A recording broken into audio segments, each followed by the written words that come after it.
নমস্কার। প্রাচীনকালে পৃথিবীর বুকে অনেক সভ্যতাই গড়ে উঠেছিল। তারই মধ্যে অন্যতম প্রধান একটি সভ্যতা ছিল সিন্ধু নদের তীরে অবস্থিত সিন্ধু সভ্যতা বা হরপ্পা সভ্যতা। কেমনই ছিল এই নগর, সেখানকার রাস্তাঘাট, ঘরবাড়ি কেমন ছিল, আজ এই সিন্ধু সভ্যতার নাগরিক বৈশিষ্ট্যগুলি আলোচনা করব।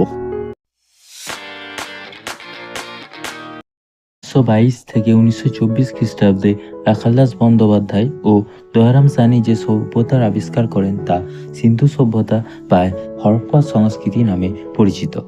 সিন্ধুর নগরগুলি বিন্যাস থেকে অনুমান করা হয় যে এই সভ্যতার মধ্যে উন্নত নাগরিকতার ছাপ অত্যন্ত স্পষ্ট।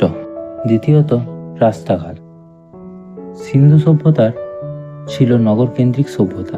মহেঞ্জোদারো, হরপ্পা ও কালিমঙ্গানে দেখা গেছে যে শহরের রাস্তাগুলি ছিল সোজা উত্তর থেকে দক্ষিণে বা পূর্ব থেকে পশ্চিমে বিস্তৃত। একদিকে রাস্তা অন্যদিকে রাস্তার সঙ্গে সমকোণে মিলিত হয়েছে। সেই সঙ্গে বড় রাস্তার পাশ থেকে গলি বের হয়ে গেছে। বড় রাস্তাগুলি 9 থেকে 34 ফুট চওড়া এবং গাড়ি চলাচলের উপযোগী ছিল।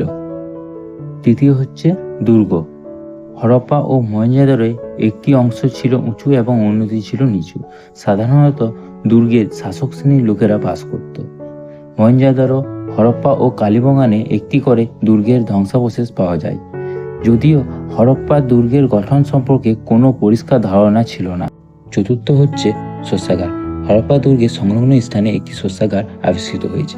এই শস্যাগারটি হলো লম্বায় 169 ফুট এবং চওড়ায় 135 ফুট।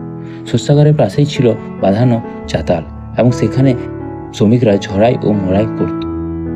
কোনো পণ্ডিত মনে করেন যে এই শস্যাগারে কাজে নিযুক্ত করা হতো।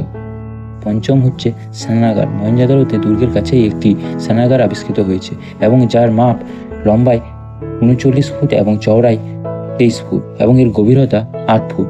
জলধারটিতে জল ঢুকবার ও বেরোনোর ব্যবস্থা আছে।